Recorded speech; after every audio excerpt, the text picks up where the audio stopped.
ఆస్తికుడి కథతో రెండవ స్కందం ముగుస్తుంది. పాముల యజ్ఞం అనంతరం జన్మేజయుడు హృదయం నిశ్చలంగా మారింది.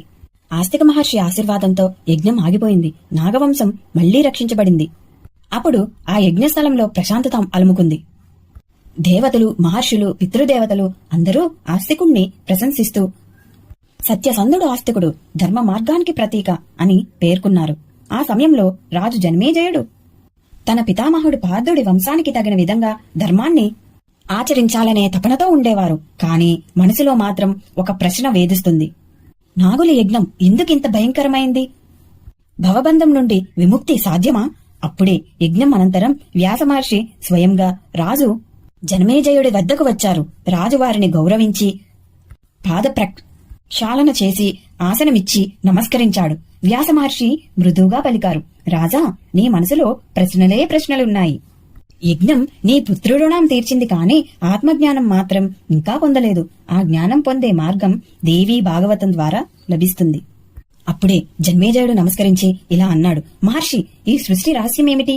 దేవతలలో అత్యున్నతమైన దేవత ఎవరు? సృష్టి, స్థితి, లయ ఇవి ఎలా జరుగుతాయి? వ్యాస మహర్షి చిరునవ్వుతో చెప్పారు, రాజా, నీ ప్రశ్నలు దుర్గముని ప్రశ్నలే. అతడు ఒకప్పుడు ఇదే సందేహంతో దేవీ సమక్షంలో నిలబడ్డాడు.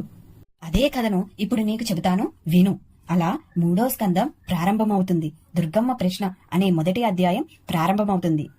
అలా దుర్గముడు తన హృదయంలోని శంకాలను తొలగించుకునేందుకు దేవి భువనేశ్వరి ముందు నిలబడి సృష్టి రహస్యం గురించి అడుగుతాడు. Hello happy world, welcome back to living channel. అందరికీ నమస్కారం అండి. ఈ రోజు మనం స్టార్ట్ చేస్తున్నాం దేవీ భాగవతంలోని ఎపిసోడ్ 9. ఆస్తికుడి జ్ఞానం ముగిసిన చోట దుర్గముని ప్రశ్నలతో ఆధ్యాత్మిక యాత్ర మొదలైంది. దేవి మహిమకు అది అంతముందా? త్రిమూర్తులకే తెలియని రహస్యాలు ఏమిటి? సృష్టి రహస్యాలు ఎక్కడ దాగి ఉన్నాయి?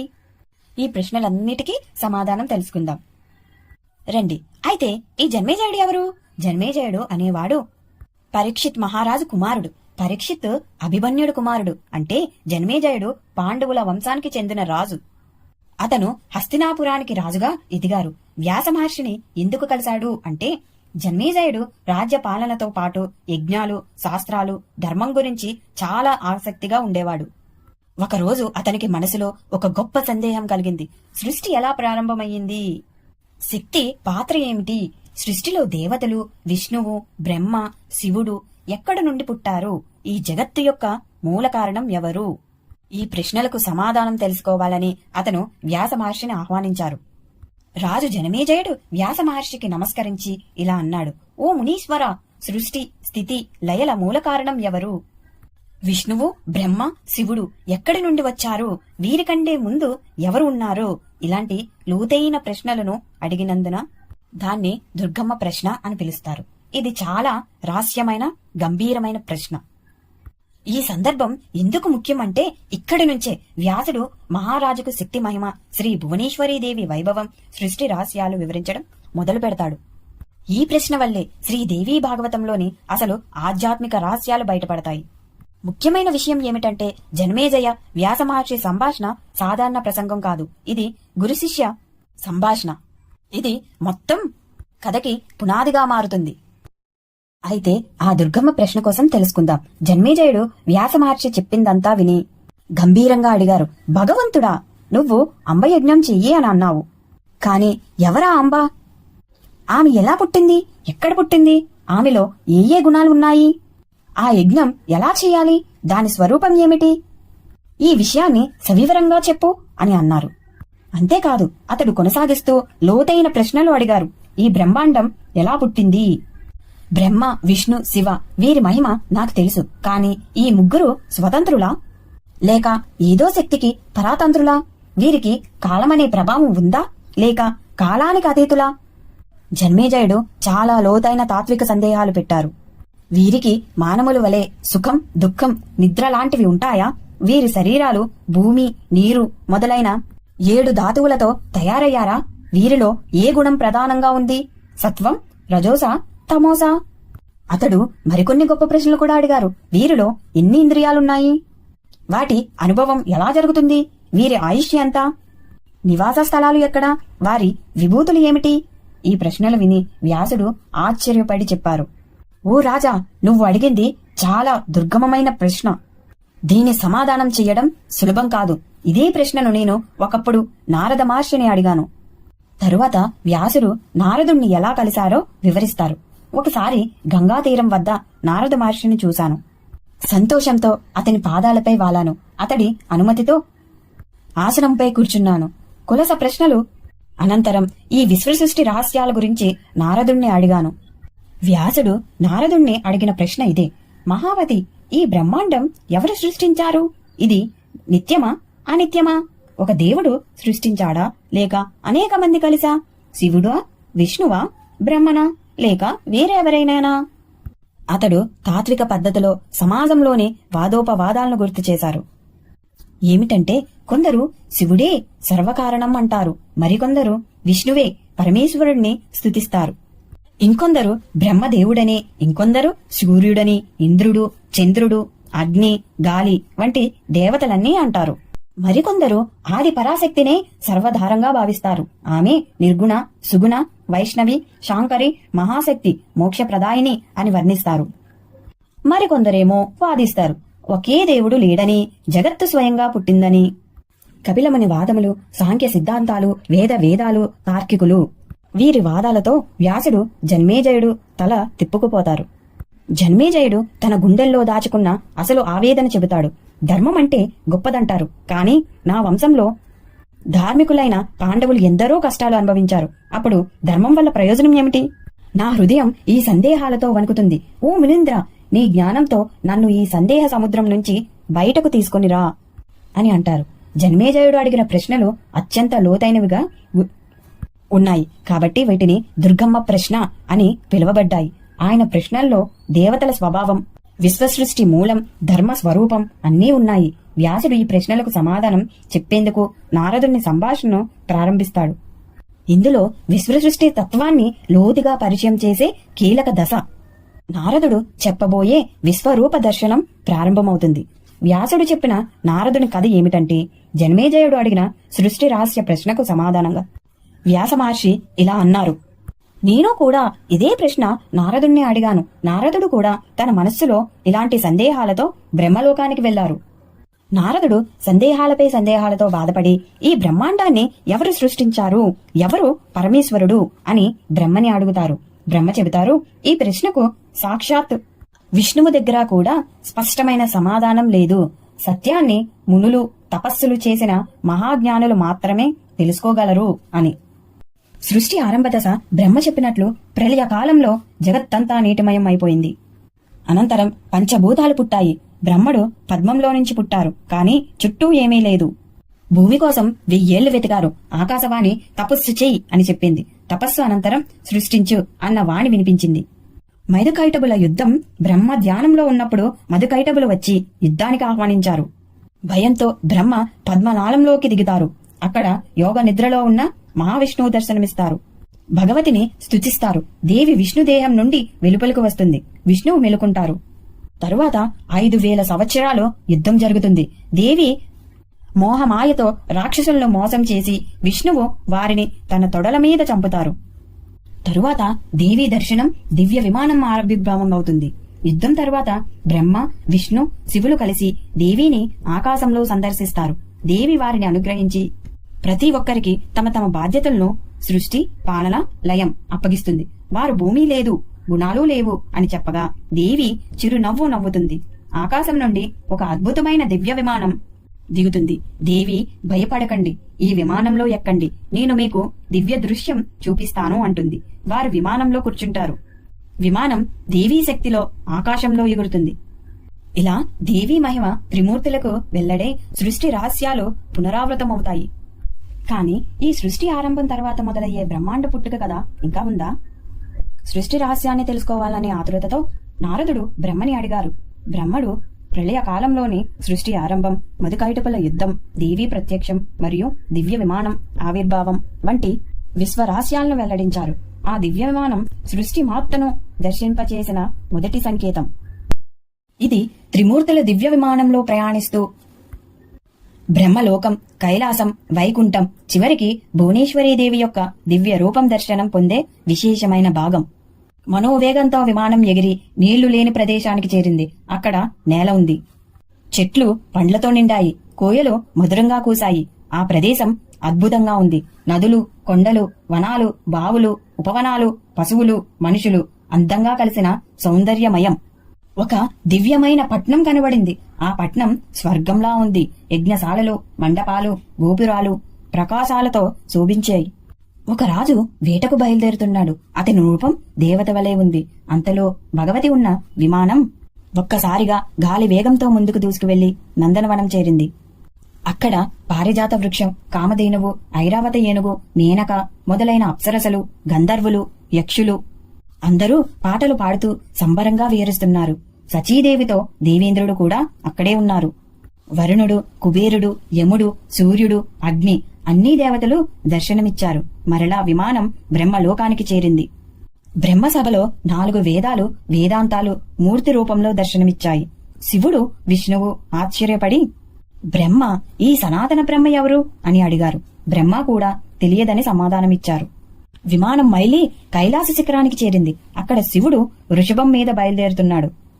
5 ముఖాలు, 10 చేతులు, తలపై చంద్రమండలం, పులితోలు, ఏనుగుతోలు, కుమారస్వామి, విఘ్నేశ్వరుడు, శివగణాలు, సప్తమాతృకలు అందరూ శివుని చుట్టూ జయ జయ ధ్వనులు చేస్తున్నారు. తరువాత విమానం వైకుంఠానికి చేరింది. అక్కడ విష్ణుమూర్తి నల్ల కలువ వర్ణంతో, పసుపు వస్త్రములతో, 4 చేతులతో గరుత్మంతుడిపై లక్ష్మీతో కలిసి దర్శనమిచ్చాడు. ఆయన్ను చూసి త్రిమూర్తులు ఆశ్చర్యపోయారు. విమానము అమృత సముద్రం మీదుగా ఎగిరి మందార వృక్షాలు, పారిజాతాలు, విహార మందిరాలు, ముత్యాల తోరణాలు, గంధరస వనాలు, కోయల గానాలు మధ్యలో ఒక శివాకార పర్యంకం వద్ద ఆగింది. ఆ పర్యంకం మీద ఒక దివ్యశ్రీ కూర్చుంది. ఎర్ర చీర, ఎర్ర పూలమాల, ఎర్ర గంధం, ఎర్ర నేత్రాలు, కోటి సూర్యుల కాంతిని మించిన శరీర ప్రకాశం. ఆమె ఎవరో కాదు, సాక్షాత్ శ్రీ భువనేశ్వరీదేవి. ఆమె చిరునవ్వు అలంకారంలా ఉంది. ఆమె చుట్టూ పక్షులు హ్రీం మంత్రాన్ని జపిస్తున్నాయి. ఆమె నవయవ్వనవతి, కరుణామూర్తి, రత్నాభరణాలతో శోభిల్లుతుంది. ఆమె చెలిగత్తెలు హృల్లేఖ, భువనేసి మొదలైన దేవకన్యలు. భువనేశ్వరీదేవి షట్కోణ యంత్రరాజ్యం మధ్యలో కూర్చుంది. త్రిమూర్తులు ఆమెను చూసి మునిగిపోయారు. ఆమె ఎవరో తెలియలేదు. 1000 ముఖాలు, 1000 చేతులతో దూరం నుండి అద్భుతంగా కనిపించింది.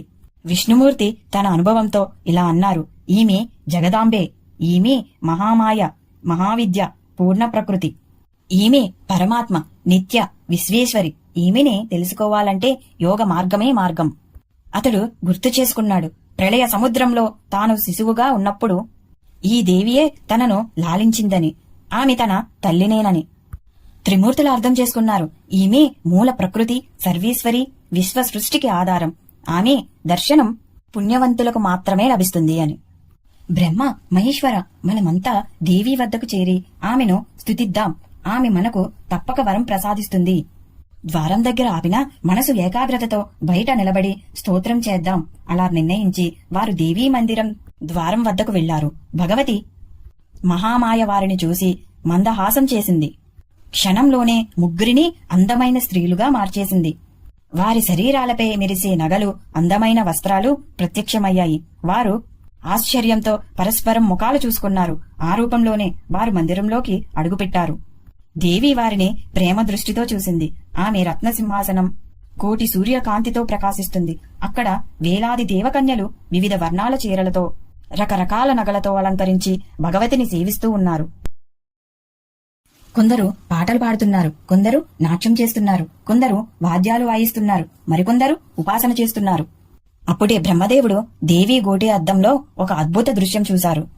ఆ అద్దంలో ఆయన మొత్తం బ్రహ్మాండాన్ని, తనను, విష్ణువును, శివుని, దేవతలను, గ్రహాలను, నదులను, పర్వతాలను, గంధర్వులను, రాక్షసులను అన్నింటినీ చూశారు.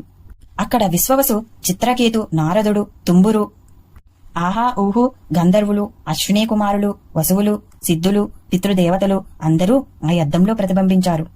అదే కాకుండా బ్రహ్మ తనను తాను పద్మం మీద 4 ముఖాలతో కూర్చుని ఉన్నట్టు చూశారు. మధుకైటబుల రాక్షసులు, యోగ నిద్రలో ఉన్న మహావిష్ణువు ఇవన్నీ దేవి అద్దంలో కనిపించాయి. ఆ దృశ్యం చూసి బ్రహ్మ, విష్ణు, శివులు ముగ్గురూ ఆశ్చర్యపోయారు. ఈమె నిజంగా సర్వలోకాల తల్లి జగదాంబే అని వారి మనస్సులో నిశ్చయం కుదిరింది. అలా వారు ఆ మణిద్వీపంలో 1000 సంవత్సరాలు దేవీ సన్నిధిలో గడిపారు. అక్కడి దేవకన్యలు కూడా వారిని చెల్లెళ్లుగా భావించి స్నేహపూర్వకంగా కలిశారు. ఒకరోజు విష్ణుమూర్తి తన స్త్రీ రూపంలోనే భువనేశ్వరీదేవిని స్తుతిస్తూ హృదయపూర్వకంగా స్తోత్రం చేయసాగాడు. ప్రకృతి దేవి విధాత్రి నీకు నమస్కారం, కళ్యాణి కామద వృద్ధి సిద్ధి నీకు నమస్కారం, సచ్చిదానంద రూపిణి లోకమాత నీకు నమస్కారం, భువనేశ్వరి పంచకర్మ విధాత్రి నీకు నమస్కారం. ఓ తల్లి, సమస్త లోకం నీవేలే ఉండే పుట్టింది, నీలోనే లీనమవుతుంది. నీ శక్తితోనే బ్రహ్మాండం సృష్టి స్థితి లయం జరుగుతున్నాయి. సత్యం అసత్యం అన్నీ నీ ఆధీనంలోనే ఉన్నాయి. నీ మహిమ అంతం లేనిది. భూమండలం అంతా నీవే వ్యాపించి ప్రకాశిస్తున్నావు. నీవు ప్రసాదించిన శక్తి లేకుండా పరమాత్మ కూడా ఏమీ చేయలేడు. సూర్యుడు నీ ప్రభావంతోనే ప్రకాశిస్తున్నారు. మేము బ్రహ్మ విష్ణు శివులు కూడా నీ శక్తి వలే పుట్టాము. నిజంగా నువ్వే జగద్దాత్రి, నువ్వే నిత్యము, నువ్వే విద్య, నువ్వే శక్తి, నువ్వే కీర్తి, నువ్వే కాంతి, నువ్వే స్వాహ స్వద గాయత్రి ముక్తిదాత్రి. సమస్త శాస్త్రాలు ఆగమాలు నువ్వే రచించావు. తల్లి, ఈ సంసార సముద్రం నుండి మమ్మల్ని రక్షించు. నీ పాద పద్మాలకు నమస్కారం. ఎల్లప్పుడూ మా హృదయంలో నీ దివ్యరూపం నిలిచి ఉండాలని వరమివ్వు. విష్ణుమూర్తి స్తోత్రం విన్న దేవి చిరునవ్వుతో వారిని అనుగ్రహంగా చూశారు. వారి భక్తి జ్ఞానం పట్ల సంతోషించి వారిని ఆశీర్వదించింది.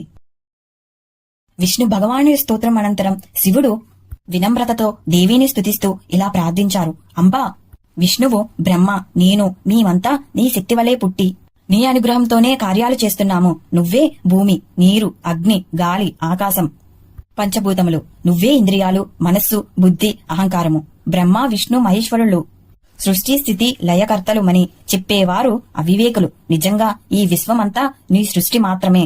శివుడు తన సందేహాన్ని వ్యక్తం చేస్తూ అడిగారు. అమ్మా, నువ్వు సర్వకరుణామూర్తివి అయినా మాకు 3 గుణాలను వేరువేరుగా ఎందుకు ఇచ్చావు? నాకు తమోగుణం, బ్రహ్మకు రజోగుణం, విష్ణువుకి సత్వగుణం ఎందుకు? ఒకటిని రాజు, ఒకటిని మంత్రి, ఇంకొకటిని సేవకుడుగా ఎందుకు సృష్టిస్తున్నావు? ఈ వైవిధ్యం నీ 3 గుణాల ఆధారమే. ఇదంతా నీ సంకల్పమే. తరువాత శివుడు దేవీ సృష్టి శక్తి గురించి వివరంగా చెప్పారు. జడవాదుల గుణాలు పంచభూతాలతో ప్రపంచం పుట్టిందంటారు. కాని నీవు అనుగ్రహించిన చైతన్యం లేకపోతే ఈ సృష్టి సంభవించదు. సృష్టి సమయంలో మేము నీ పాదధూళి వలె శక్తిని పొంది పనులు చేస్తాము. ప్రళయకాలంలో నువ్వే విశ్రాంతి తీసుకుంటావు. శివుడు మంత్రప్రాప్తి కోసం ప్రార్థించారు. తల్లి, నాకు నీ నవాక్షరీ మంత్రాన్ని ప్రసాదించు. పూర్వజన్మలో అది లభించింది, ఇప్పుడది గుర్తులేదు.